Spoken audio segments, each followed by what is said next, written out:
The message that appeared on Captain James Walker's display screen seemed almost like a joke at first. He rubbed his tired eyes, staring at the official diplomatic seal of the stellar Concordat that pulsed gently at the top of the document. The Northern Star, his reliable but decidedly ordinary merchant vessel, had been specifically requested to transport the Queen of the Stellar Concordat to the most important peace summit in the last 100 years. "This has to be a mistake," he muttered, looking around his worn captain's quarters. The leather of his chair was cracked, and the metal walls showed honest wear from 20 years of faithful service. Through his viewport, he could see the gleaming ships of other alien species docked at Earth's orbital station, their smooth, perfect hulls putting his patched vessel to shame. The door chimed, and his first officer, Tom Miller, burst in without waiting for a response.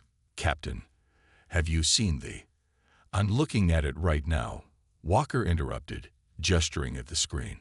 "Makes no sense, does it?" Miller leaned over the captain's shoulder, his weathered face reflecting the blue glow of the screen. "They say she's rejected every other transport option. The bright dawn of the Star Empire, the Crystal Palace of the Ring Worlds, even the living ships of the Cloud Collective, all turned down." Walker stood up and paced the small room, his boots making hollow sounds on the metal floor. "The Northern Star is a good ship, Tom, but we're a cargo hauler.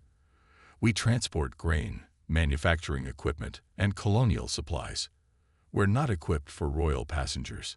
The computer chimed again, and a new message appeared. This one was from Earth's diplomatic corps, marked as urgent. Walker read it aloud. "The Queen's representatives insist that all attempts to change her mind have failed. She will accept no substitutes. The Northern Star has been chosen, and she will accept no other vessel. There's more." Miller pointed at the screen. "Look at the compensation being offered." Walker's eyes widened. The number on the screen would cover the cost of a complete refit of the Northern Star, with enough left over to pay the crew bonuses that would set them up for years. "This is serious," he whispered. Over the next 24 hours, the Northern Star's crew worked tirelessly to prepare the ship. They cleaned every corridor, tested every system, and converted one of the larger cargo holds into makeshift royal quarters. It wasn't fancy, but it was the best they could do with the time and resources available. Standing in the ship's main airlock, Walker adjusted his dress uniform, a relic from his days in the merchant marine that barely fit anymore. Around him, his crew of 15 stood at attention, all in their cleanest work uniforms. None of them looked comfortable. "Remember," Walker addressed his crew, "we're not a luxury liner, and we're not going to pretend to be one. We're merchant sailors doing our job. The Queen chose us for a reason, though heaven knows what it is." Through the airlock windows, they could see the royal procession approaching. The Queen's guards, tall figures in gleaming armor, formed a protective circle around a smaller figure draped in flowing robes that seemed to shift color with each movement. "Well," Miller muttered beside him, "this should be interesting." As the airlock began its cycling sequence, Walker took a deep breath. His ship might not be the prettiest or the most advanced in the galaxy, but the Northern Star had never failed him. Whatever reason the Queen had for choosing them, he would make sure they lived up to her trust. The airlock door slid open with its familiar hydraulic hiss, not the silent operation of alien ships, but the honest sound of machinery at work. As the Queen stepped aboard, Walker noticed something unexpected. She was smiling. "Captain Walker," she said in perfect English, her voice carrying an odd musical quality. "Your ship feels exactly as I hoped it would. Shall we begin our journey?" Walker bowed slightly, following the protocol he'd been hastily taught. "Welcome aboard the Northern Star, Your Majesty. We're ready when you are." And so began the strangest voyage of James Walker's long career, though he had no idea just how strange it would become. The Northern Star was 6 hours into its journey when Captain Walker got his first real chance to understand why his ship had been chosen. He stood in the makeshift observation lounge, which until yesterday had been a storage room for spare parts, watching as the Queen moved slowly around the space, her hand trailing along the metal walls. "Your ship speaks the truth, Captain," she said, stopping at a particularly noticeable weld seam. "Every mark, every repair, every patch. They'd all tell stories. Stories of survival, of adaptation, of life." Walker watched curiously as she pressed her palm flat against the wall. Her skin had a subtle iridescent quality, like mother of pearl, and her eyes, all three of them, seemed to focus on something beyond the metal surface. "I don't understand, Your Majesty," he admitted. "There are thousands of ships more suitable for someone of your status." The Queen turned to face him, and for the first time, he noticed that her robes weren't made of fabric at all, but rather seemed to be composed of living, shifting material that responded to her movements. "Tell me, Captain, how old is this ship?" 23 years, he answered proudly. "She was one of the first deep space merchants built after first contact. And in those 23 years, how many times has she been completely rebuilt or replaced?" "Rebuilt?" Walker shook his head. "Never. We repair what needs fixing, upgrade what we can afford, but she's the same ship at heart." The Queen made a sound that might have been laughter. "Exactly. Do you know that most species in the Concordat replace their ships entirely every 3 to 5 years? They consider it wasteful and primitive to keep repairing the same vessel." Before Walker could respond, the ship's emergency lights flashed red. First Officer Miller's voice came over the intercom. "Captain to the bridge. Urgent." "Excuse me, Your Majesty," Walker said, already moving toward the door. "I will come with you," the Queen stated, not asked. "I wish to see how humans handle their emergencies." On the bridge, the crew was clustered around the main sensor display. Miller looked up as Walker and the Queen entered. "Sorry to interrupt, Captain, but we've got an anomaly. Something's interfering with our navigation systems." Walker leaned over the console, studying the readouts. The Queen moved closer, her robes rippling with interest. "What do you see, Captain?" she asked. "Trouble," he answered honestly. "Someone's broadcasting a false signal, trying to make us drift off course." He turned to his navigation officer. "Pete, switch to backup systems." "The mechanical backups?" Pete asked, surprised. "But they're primitive." "Yes, and impossible to hack remotely." "Do it." The Queen watched intently as Pete pulled out an old-fashioned sextant and began taking stellar readings through the bridge viewport. Her third eye widened slightly as he worked with paper charts alongside the computer systems. "Fascinating," she murmured. "Your species keeps the old ways alive alongside the new. You don't abandon what works just because something more advanced comes along." Walker noticed she didn't seem at all concerned about the navigation interference. In fact, she appeared almost pleased by the situation. "Your Majesty," he said carefully, "you don't seem surprised by this problem." All three of her eyes fixed on him. "Captain, let me share something with you. My ability to sense deception extends beyond mere words. I can feel the dishonesty in machines, in ships, in technology itself. The vessels of the Concordat lie. They pretend to be perfect, unchanging, immortal. But your ship," she gestured around the bridge, "your ship tells the truth. Every patch, every repair, every backup system admits that perfection is impossible, that survival requires adaptation." The navigation officer called out, "Course verified, Captain. We're back on track." The Queen nodded approvingly. "And that is why I chose the Northern Star, Captain Walker. In the days ahead, we will need truth more than perfection. We will need wisdom more than advancement." She turned to look out at the stars. "And I suspect we will need many more of your human solutions before this journey is complete." Walker had the distinct feeling that they'd just passed some sort of test, and that many more tests were yet to come. The mess hall of the Northern Star wasn't designed for diplomatic dinners, but tonight it was serving as one.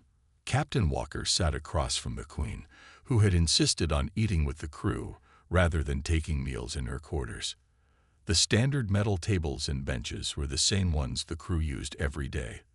though the kitchen staff had outdone themselves with the food. "Tell me, Captain," the Queen said, delicately handling the standard-issue metal spoon, "why does your species name its vessels?" Walker looked around at the worn but clean walls of the mess hall. "It's tradition, Your Majesty. Goes back to our seafaring days. A ship isn't just a machine to us. It's a home, a companion." The Queen's third eye blinked slowly as she processed this. "Yet I notice you call your ship she, not it. Why personify a machine?"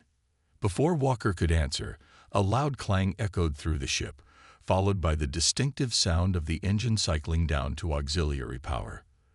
The lights dimmed momentarily before stabilizing at half-brightness. "Engine room, report." Walker spoke into his communicator, already rising from his seat. The chief engineer's voice crackled back. "Main power couplings blown, Captain. Switching to backups now. Might want to come see this." To Walker's surprise, the Queen stood as well. "I will accompany you. I find your engine room most intriguing."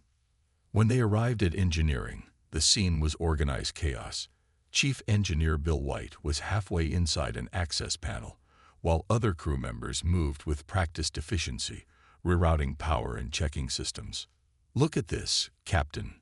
White emerged, holding up a twisted piece of metal. "This coupling didn't fail. It was sabotage. Found this embedded in it." He held up a tiny device, no bigger than a fingernail. The Queen moved closer, her robes shifting color to match the subdued emergency lighting. "A molecular destabilizer," she said quietly. "Very advanced technology. Very illegal." Walker felt a chill run down his spine. "Someone on board?" "No." The Queen's three eyes narrowed. "It was placed before we left." "Tell me, Chief Engineer, how long will repairs take?" White wiped his hands on his coveralls. "Already done, Your Majesty. We were routed through the secondary coupling. Not as efficient, but it'll hold." "Done." The Queen's surprise was evident. "Without replacement parts?" "We keep spares for everything critical," White explained. "And what we can't replace, we can usually repair or work around." The Queen moved to the engine room's main control panel, studying the complex network of patches, repairs, and modifications that marked decades of service. "Your ship's systems are a tapestry of solutions," she observed. "Each repair tells a story of survival. In the ships of the Concordat, such history is erased.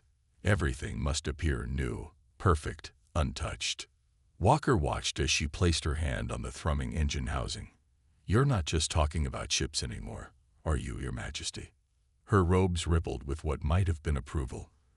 "The Concordat believes in perfection above all else, Captain. Flaws are hidden. Problems are erased, not solved. But this philosophy has led us to a crisis point." She turned to face him fully. "That is why I chose your ship. I needed to show others that there is strength in admitting imperfection, in solving problems rather than hiding them." The ship's communications officer burst into engineering, out of breath. "Captain, we've decoded some of the encrypted transmissions we've been picking up. You need to see this." Walker took the offered data pad, reading quickly. His expression darkened. "These are coordination signals. Someone's tracking our course, sharing our location." "Yes," the Queen said calmly. "The conspiracy grows deeper than even I suspected. But now we have proof. Proof gathered by your primitive human monitoring systems, which my enemies thought too simple to worry about." Walker looked at his crew, then back at the Queen. "What exactly have we gotten ourselves into, Your Majesty?" "A chance, Captain," she replied, "to change the very foundation of the Concordat. But first, we must survive long enough to reveal the truth, all of it." The engine hummed steadily in the background, its imperfect song a reminder that sometimes the most reliable things aren't the most perfect ones. The Northern Star was passing through a region of space known as the dust cloud when the attack came. 3 sleek vessels, their hulls gleaming with predatory intent, dropped out of faster-than-light travel directly in their path. "Pirates," First Officer Miller said grimly, studying the tactical display. "Vex raiders by the look of their ships." Captain Walker stood at the center of his bridge, watching as the enemy vessels moved to surround them. The Queen sat calmly in a hastily installed observer's chair, her robes shifting between shades of deep purple and midnight blue. "They're hailing us," the communications officer announced. "Put them through," Walker ordered. A harsh voice filled the bridge. "Human vessel, power down your systems and prepare to be boarded. We know who you carry. No one needs to die if you cooperate." Walker glanced at the Queen, who gave him an almost imperceptible nod. He pressed the response button. "This is Captain Walker of the Northern Star. We're a registered merchant vessel under Earth Alliance protection." Laughter crackled over the speakers. "Your primitive ship against our three. You don't even have weapon systems. Power down now, or we'll blow you apart piece by piece." Walker cut the transmission. "Battle stations. Pete, bring up Emergency Protocol 7. The crew moved with practiced efficiency. Hidden panels in the cargo hold slid open, revealing retrofitted point defense turrets. They weren't military grade, but they were far more than any normal merchant ship should have. "Your Majesty," Walker said, "you might want to return to your quarters." "I will stay," she replied firmly. "I wish to observe how humans handle impossible odds." The first pirate ship fired a warning shot that rocked the Northern Star. Walker gripped his chair. "Return fire, all batteries. Engineering, prepare for emergency maneuvers." What followed was chaos. The Northern Star's hidden weapons caught the first pirate ship by surprise, damaging its main drive. But the other two ships pressed their attack, their advanced energy weapons hammering the merchant vessel's shields. "Shields at 30%. Miller called out. "We can't take much more of this." Walker grinned. "Time for some old Earth tactics. Chief, flood the external cargo pods with plasma exhaust." The Queen's third eye widened as she understood the plan. The Northern Star released its external cargo pods, which exploded in a brilliant flash of plasma, temporarily blinding the pirates' sensitive sensors. "Now," Walker ordered, "full power to the main drive." The Northern Star surged forward, its outdated engines straining. But instead of running, Walker had the ship loop around, using the dust cloud's natural interference to mask their position. "They're trying to lock onto our energy signature," Miller reported. "Perfect. Deploy the decoys." Small drones, barely more than engines with power signatures matching the Northern Star, launched in different directions. The pirates, their sensors still recovering, split up to chase the phantom targets. "Got them separated," Walker said with satisfaction. "Now for the finishing touch. Engineering, initiate the magnetic pulse." A wave of electromagnetic energy pulsed out from the Northern Star, custom designed to interfere with the specific frequency of the pirates' advanced systems. Their shields flickered and died. "Point defense turrets, target their engines," Walker commanded. "Disable only." Within minutes, all three pirate ships were drifting, their primary systems offline. The Northern Star's crew cheered. The Queen rose from her seat, her robes now shimmering with what looked like admiration. "Remarkable," she said. "You turned their assumptions about human technology against them. They expected a helpless merchant vessel. And they got a ship that's been running dangerous routes for 20 years, Walker finished. "We may look primitive to the rest of the galaxy, Your Majesty, but we've learned a few tricks." "Indeed." The Queen moved to stand beside him. "Your enemies assume that because you keep older technology, you do not innovate. They do not understand that true advancement comes from building upon what works, not discarding it." Walker nodded toward the disabled pirate ships. "Should we call for the authorities?" "No," the Queen said firmly. This attack was too well coordinated. Someone would have warned them before help arrived. She turned all three eyes on Walker. "We must continue our journey, Captain. But now, at least our enemies know that choosing a human ship was not the weakness they thought it was." The Northern Star left the defeated pirates behind, continuing its journey through the dust cloud, its patched hull and battle scars telling yet another story of survival. The Queen of the Stellar Concordat stood in the Northern Star's engine room, her elegant robes contrasting sharply with the industrial surroundings. Chief Engineer White was showing her the manual control systems, his hands covered in grease as he explained their function. "You see, Your Majesty, when the computer controls fail, we can still operate everything by hand. It's slower, sure, but it works." Captain Walker watched from the doorway as the Queen reached out to touch the manual control lever, her iridescent fingers tracing its worn surface. The incident with the pirates had sparked an intense curiosity in her about human engineering. "In all my years," she said, "I have never seen a spacefaring species so committed to mechanical redundancy.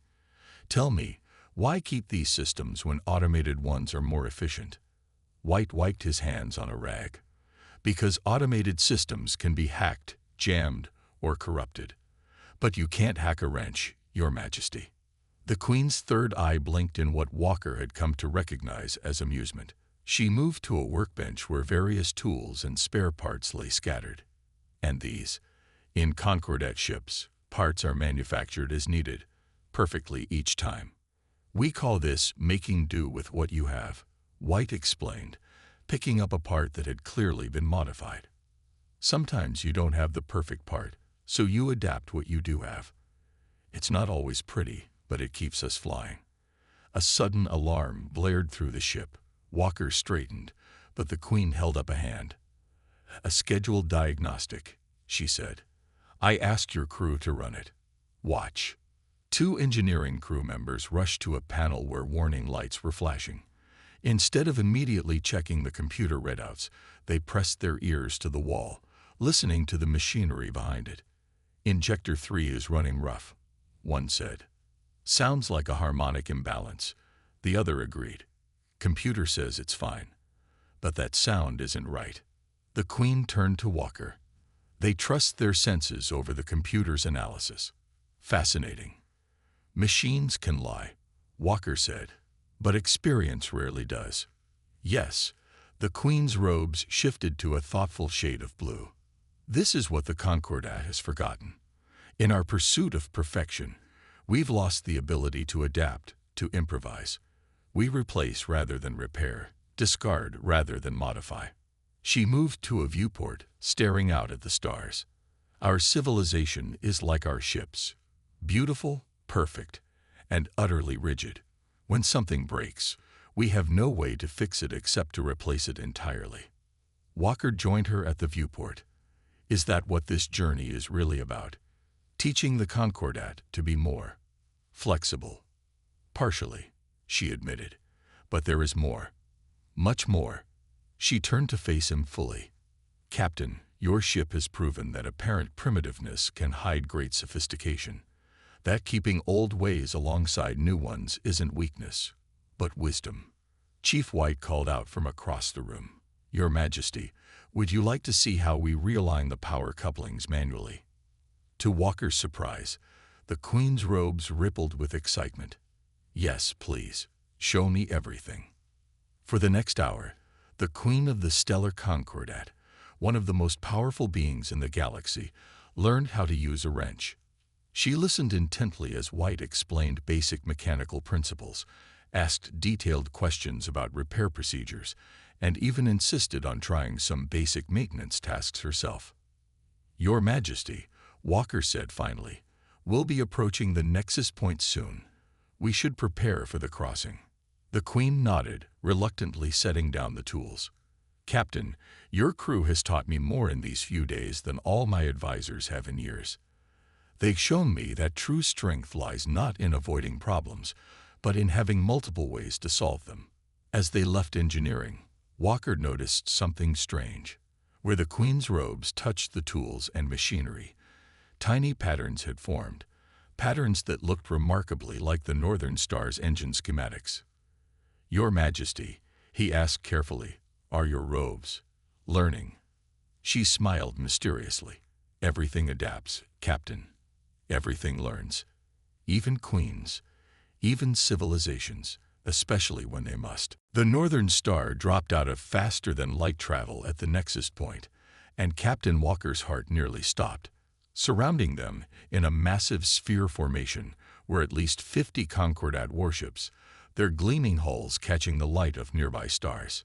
"Battle stations," he ordered automatically, but the Queen raised her hand.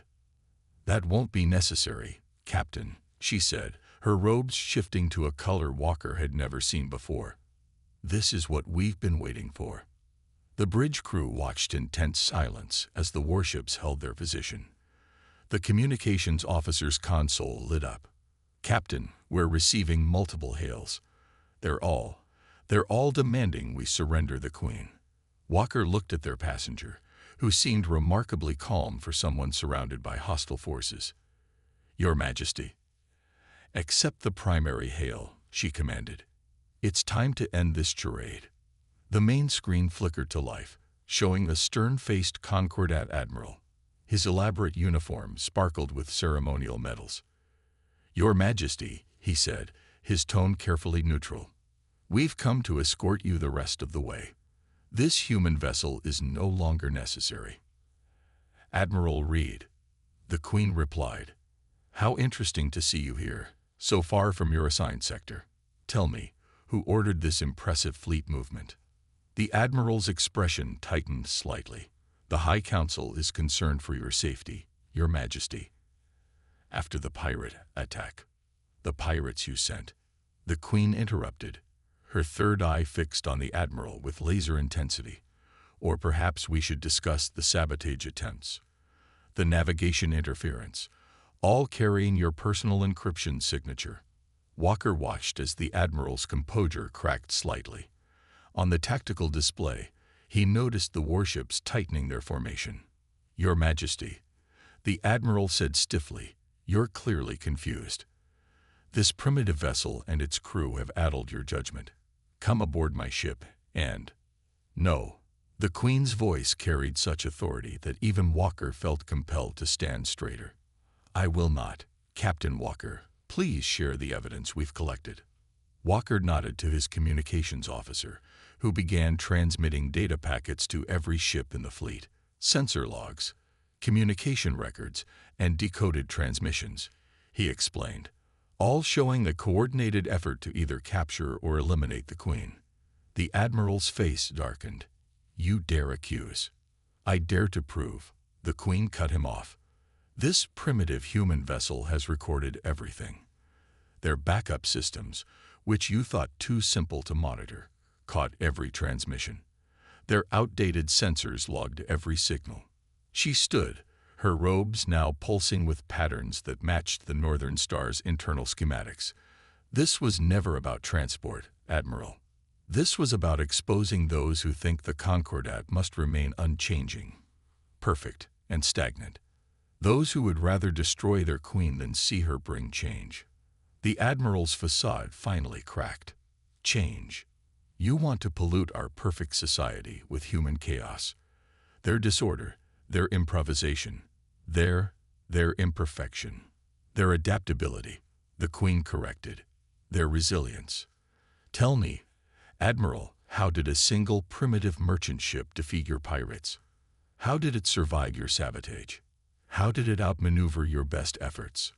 Walker watched in amazement as the Queen's robes began displaying recordings of their journey.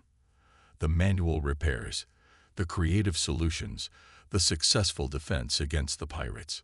"This ship and its crew have demonstrated everything I've been trying to teach our people," she continued. "That perfection is not about being flawless.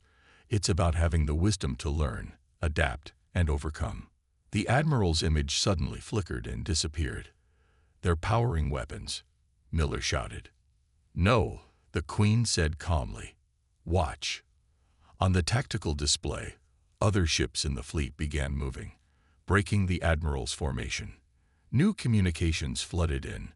Ship captains declaring loyalty to the Queen, security forces requesting permission to board the Admiral's vessel.